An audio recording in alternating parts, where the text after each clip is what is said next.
Bolivia, 23 de febrero de 2026. La designación de un ministerio interino, las implicaciones de una misión internacional de aviación civil y el peso de los registros físicos en la burocracia estatal.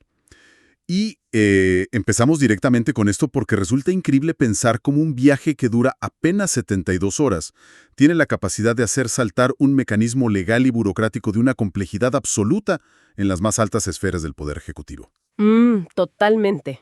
O sea, estamos hablando de un desplazamiento que si ocurriera en el sector privado, probablemente se resolvería con un simple correo automático de fuera de la oficina, digamos, delegando un par de tareas y ya está. Pero claro, en la administración de un país, un vuelo de 3 días enciende una maquinaria gigantesca de precisión extrema. Y el objetivo de esta exploración exhaustiva de hoy es precisamente desarmar esa maquinaria del Estado pieza por pieza. Porque, a ver, la administración pública no puede permitirse un solo segundo de vacío de poder. Las responsabilidades son demasiado grandes. Claro, el reloj sigue corriendo. Exacto, no se detiene. Hoy vamos a analizar a fondo cómo el aparato gubernamental establece reglas sumamente estrictas para el más mínimo movimiento de sus integrantes. Se diseñan estos mecanismos de contingencia para que el engranaje siga girando ininterrumpidamente, sin importar si el titular está sentado físicamente en su escritorio o a miles de kilómetros de distancia. Para arrancar y entender qué es lo que detona todo este movimiento, pongamos el hecho específico sobre la mesa. El ministro de Obras Públicas, Servicios y Vivienda, Mauricio Zamora Líbers, tiene que ausentarse de Bolivia. Es una misión oficial con fechas inamovibles. Sí, del 23 al 25 de febrero de 2026. Así es. Su destino es Lima, Perú. Y bueno, no es un viaje protocolar para cortar una cinta o sacarse una foto. Va a una serie de reuniones con instituciones clave. Hablamos de la OACI, que es la Organización de Aviación Civil Internacional, luego está la DGAC, la Dirección General de Aeronáutica Civil, y también ANABOL. Navegación aérea y aeropuertos bolivianos. Eso mismo. Para cualquiera que siga de cerca el sector aeronáutico, escuchar toda esta sopa de letras junta ya da una idea del nivel de coordinación regional e internacional que está en juego en esos 3 días. Definitivamente. Y hay que observar el nivel de representación que exige un encuentro así. No estamos hablando de enviar a un asesor técnico o a un director de área. Es la cabeza misma de un ministerio crucial. Alguien con peso político y técnico. Exactamente. Las obligaciones internacionales de un Estado en temas de aviación civil son pues ineludibles. Requieren a la máxima autoridad para tomar decisiones sobre espacio aéreo y sobre la infraestructura de aeropuertos, cosas que afectan la conectividad de todo un país. Pero a ver, pongámonos del lado del ciudadano de a pie, que ve esto y piensa, bueno, el ministro se va 3 días a Perú, ¿por qué causa tanto revuelo administrativo en su propio país? O sea, se sabe que la aviación es compleja, pero ¿por qué el gobierno tiene que armar tanto andamiaje solo porque el titular cruza la frontera un par de días? Porque el Estado necesita un sistema a prueba de balas operando en casa. Las obras públicas, los servicios básicos, la vivienda, todo eso no entra en pausa administrativa porque haya una cumbre en Liva. Los trámites siguen llegando a los escritorios. Todos los días. La ausencia temporal de una autoridad de este calibre genera un problema de firmas, de responsabilidad legal y de continuidad operativa.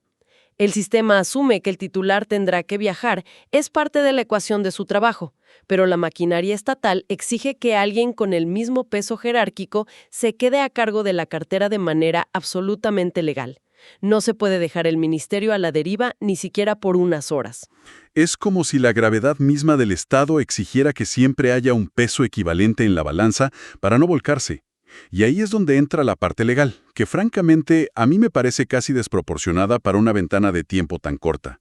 El 23 de febrero de 2026, que es el mismo día que arranca el viaje, se firma en el Palacio de Gobierno el decreto presidencial número 5553. Un decreto con todas las formalidades. Sí, lleva las firmas del presidente constitucional Rodrigo Paz Pereira y de José Luis Lupo Flores. Hasta ahí suena un trámite más o menos normal. Pero cuando uno revisa el contenido para justificar esta pequeña ausencia, se da cuenta de que invocan artículos de un peso legal inmenso. No escatiman en el blindaje jurídico, de eso estoy segura. ¿Qué normativas específicas utilizan para sostener este movimiento en el tablero? Se van directo a la Constitución Política del Estado. Citan el parágrafo primero del artículo 165. Para quien no lo tiene fresco o no lo ha leído recientemente, ese artículo define ni más ni menos que la composición del órgano ejecutivo. Presidente, vicepresidente y ministros. Exacto. Es la columna vertebral del gobierno. No están citando un memorándum interno, están citando la base misma de la República. Y tiene todo el sentido desde la óptica de la continuidad del Estado. Al invocar el artículo 165, el decreto no está simplemente diciendo este funcionario reemplaza a el otro para que firme los cheques. Está diciendo la composición constitucional del órgano ejecutivo se mantiene intacta y legítima frente a esta alteración temporal. Una declaración de estabilidad. Tal cual. La Constitución actúa aquí como un manual de operaciones muy literal.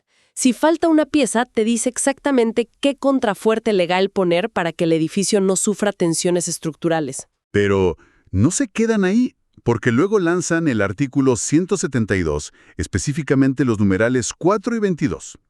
Estos delinean las atribuciones exclusivas que tiene el presidente para dirigir la administración pública y sobre todo para designar ministros. Y yo me pregunto, suena a un exceso de burocracia, ¿no? ¿Realmente hace falta invocar el poder presidencial directo y supremo de la Constitución para cubrir un viaje de martes a jueves? Podría parecer un exceso si lo miramos con los ojos de una empresa privada. Pero en el derecho administrativo público, la regla de oro es que lo que no está explícitamente permitido y fundamentado es nulo. No hay margen para la improvisación. Ninguno. Si durante esos 3 días el ministerio firma un contrato millonario para construir una carretera o aprueba una normativa de vivienda urgente que afecta a miles de ciudadanos, la legitimidad de esa firma tiene que ser incuestionable. Claro, porque si no, llegan las demandas. Y paralicen todo. Si no hay un anclaje constitucional claro, como el del artículo 172, cualquier abogado en el futuro podría invalidar las acciones de esos 3 días argumentando usurpación de funciones. Sería un desastre jurídico. Un solo error de forma y se cae un proyecto nacional que quizás tardó años en planificarse. Ahora, bajando un poco del Olimpo constitucional a la tierra firme, el decreto presidencial también se apoya en normativas más operativas. Invoca el Decreto Supremo número 4857 y sus modificaciones más recientes de noviembre de 2025. Los decretos 5488 y 5493. Esos mismos. Y aquí es donde empezamos a ver la mecánica real de cómo funciona el ministerio por dentro, cuando el jefe no está. Porque no es que alguien se sienta en la silla del ministro y empieza a dar órdenes a diestra y siniestra. Para nada. Ese decreto 4857 es vital para entender la solución logística que encontró el Estado. Específicamente, el artículo 118 de ese decreto establece cómo se debe estructurar el ministerio frente a una ausencia temporal. Y no es una delegación simple o lineal. Instituye un sistema muy particular, dividiendo la carga institucional en 2 grandes bloques. Un sistema de doble validación, digamos. Exacto. Por un lado, exige que mediante decreto presidencial se designe a un ministro interino que asume el cargo de manera formal frente al resto del gabinete y frente a la ley. Que vendría a ser el escudo político y legal del ministerio en ese momento preciso. Así es, pero añade un elemento que cambia por completo la dinámica diaria de la oficina. Estipula que un viceministro designado será el encargado de administrar operativamente el ministerio. Espera, detengámonos ahí porque esto crea una dinámica de pasillo fascinante. Tenemos un sistema de doble llave. El ministro interino asume el título y el peso legal, pero el viceministro hace el trabajo operativo de trinchera. Imagina la fricción, o al menos la coordinación milimétrica que requiere esto. Es un desafío inmenso para ambos. Claro, el viceministro, que ya conoce los pasillos, sabe qué proyectos están estancados y conoce las mañas de los directores de área, de repente tiene que operar toda la maquinaria y preparar los documentos, pero no tiene la autoridad legal para dar el martillazo final en las decisiones grandes. Tiene que ir a buscar la firma del interino. Pero es que ese es un mecanismo de control institucional formidable.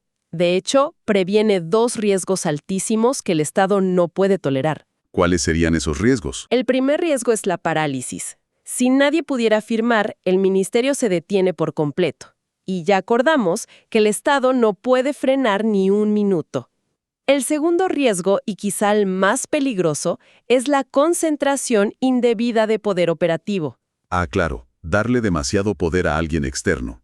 Exactamente. Si a un ministro interino se le diera el control absoluto y operativo de un ministerio que no conoce para nada, podría cometer errores catastróficos por pura ignorancia del flujo de trabajo interno, o peor, alterar procesos sin entender el contexto histórico de una obra pública. Totalmente lógico.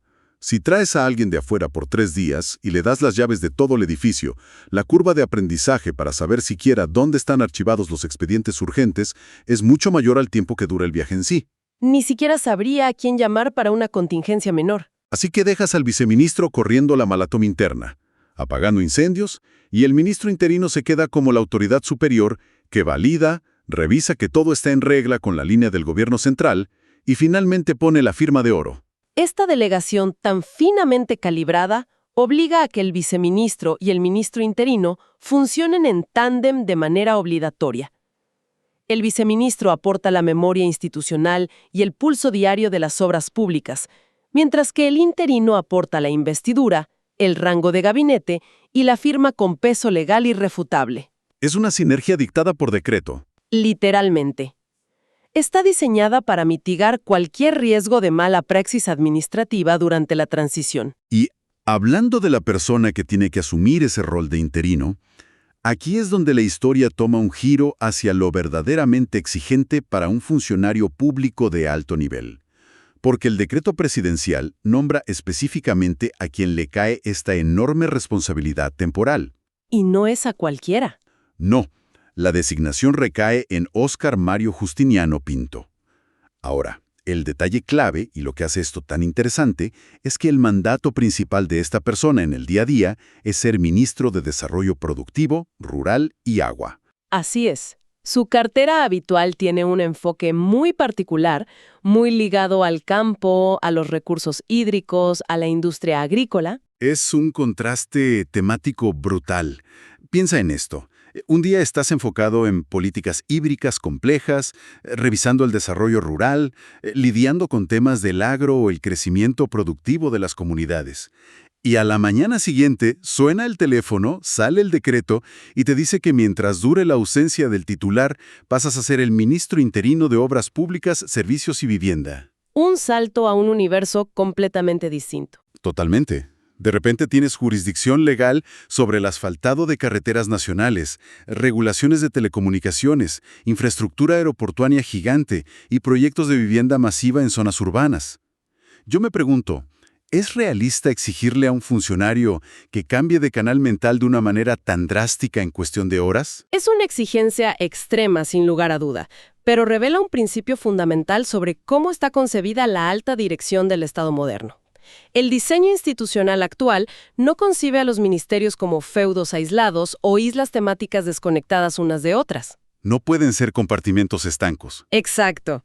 Los miembros de un gabinete no son solo especialistas ultra enfocados en su área específica.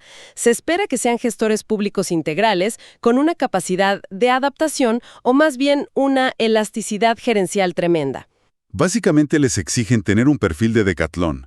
Tienen que saltar de gestionar sistemas de riego para campesinos a firmar resoluciones sobre puentes colapsados o pistas de aterrizaje sin perder el ritmo ni mostrar dudas. Y el Estado presupone que pueden hacerlo de manera eficiente.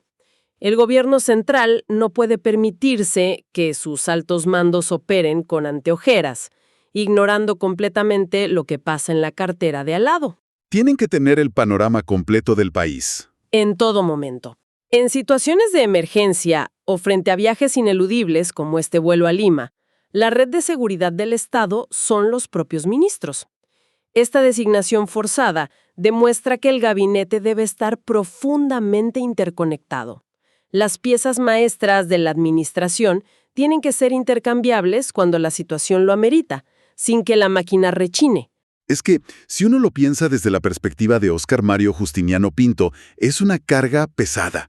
Aunque tenga al viceministro de Obras Públicas manejando la parte puramente operativa del día a día, como bien decíamos antes, la responsabilidad legal última durante esas 72 horas es 100% suya. No hay a quien más a echarle la culpa. Exacto. Si ocurre una crisis nacional grave que involucra infraestructura crítica entre el 23 y el 25 de febrero, la cara visible, el documento legal, la respuesta oficial del gobierno llevará su firma en la base. Él asume todo el riesgo legal de una cartera ajena. Y eso fomenta una cohesión forzada dentro del gabinete. Obliga a que haya un diálogo previo constante, a que exista confianza institucional entre pares. Si el ministro de Desarrollo Productivo asume la carga legal de obras públicas, se convierte temporalmente en el puente de continuidad. Es la encarnación de que el gobierno es uno solo. Es la demostración empírica de que el Estado es un ente monolítico.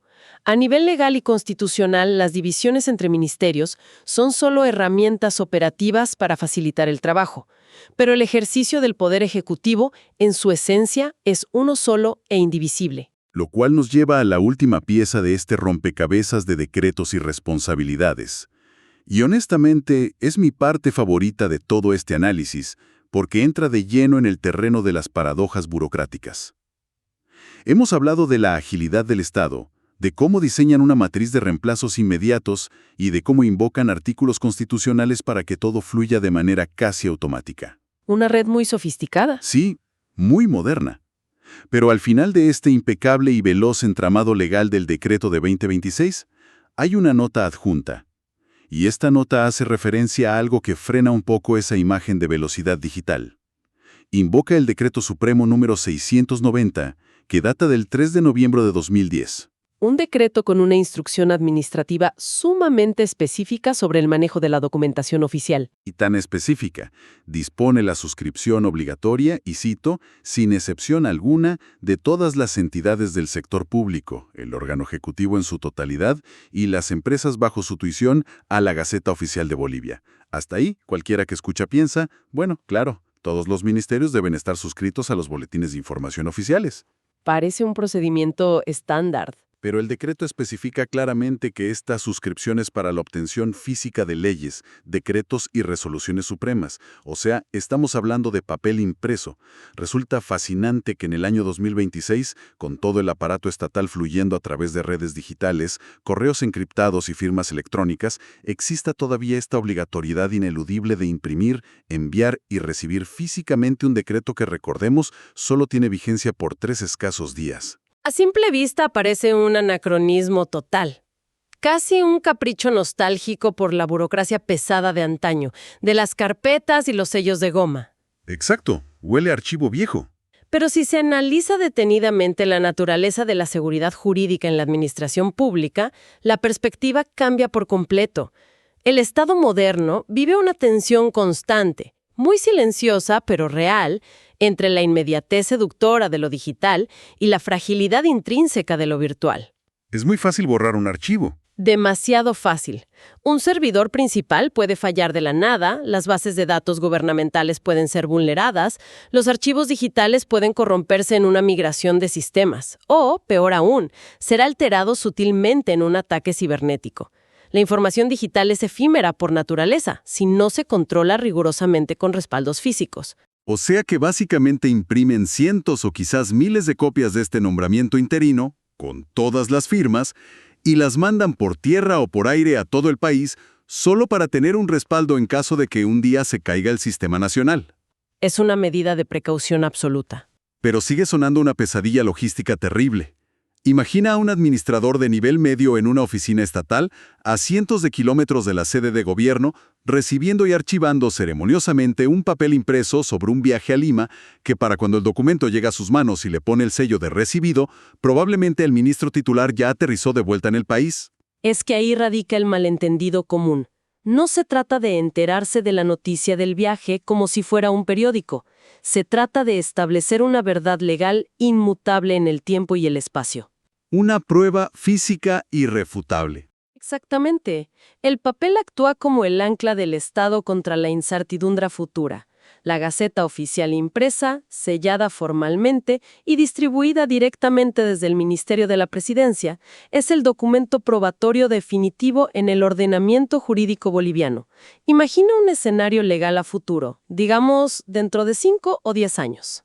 A ver, pintemos ese escenario. Alguien, tal vez un grupo opositor o una auditoría privada, cuestionan la legitimidad de una concesión masiva de telecomunicaciones o un contrato de infraestructura firmado el 24 de febrero de 2026 por el Ministerio de Obras Públicas. Dirían que la firma es inválida porque el titular no estaba en el país, que estaba en Perú reunido con la OASI y la DGAC. Argumentarían un vacío de poder. Exactamente ese sería el ataque legal. Y frente a eso, si un juez o un tribunal internacional pide pruebas de quién tenía la potestad legal para firmar esa concesión ese día exacto, el Estado no va a depender de un enlace de Internet que en 10 años podría estar roto o de una base de datos que ya caducó. Van a buscar la copia dura. La respuesta irrefutable y final se buscará en el archivo físico, en el papel amarillento guardado en una bóveda que, gracias a ese decreto del año 2010, la materialidad del papel le otorga una solemnidad y una permanencia que lo digital aún no puede garantizar de manera absoluta a largo plazo en temas de alta administración pública. Es como si el papel entintado, con su peso y su textura, fuera el verdadero sistema nervioso incorruptible del gobierno. Y lo que implica operativamente para el Estado es gigante. Las entidades públicas no pueden simplemente revisar una página web en la mañana y darse por enteradas del cambio de mando. Tienen protocolos que cumplir. Obligaciones pesadas.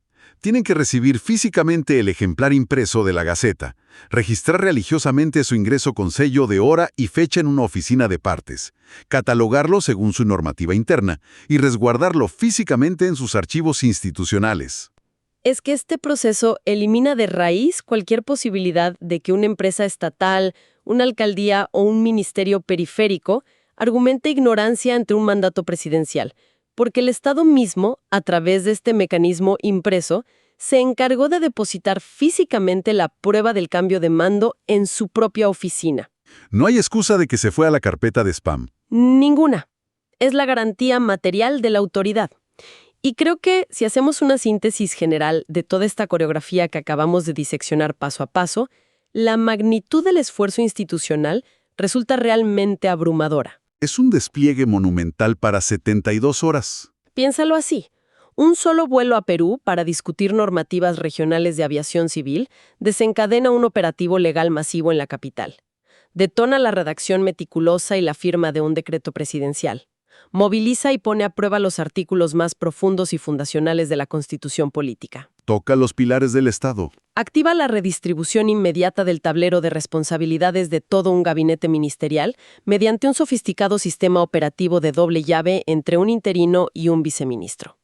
Y finalmente, enciende literalmente las rotativas para imprimir copias en papel y distribuir físicamente el documento a nivel nacional. Es un desgaste de energía burocrática impresionante. Pero todo esto, absolutamente cada paso, tiene un único propósito innegociable en la mente del legislador.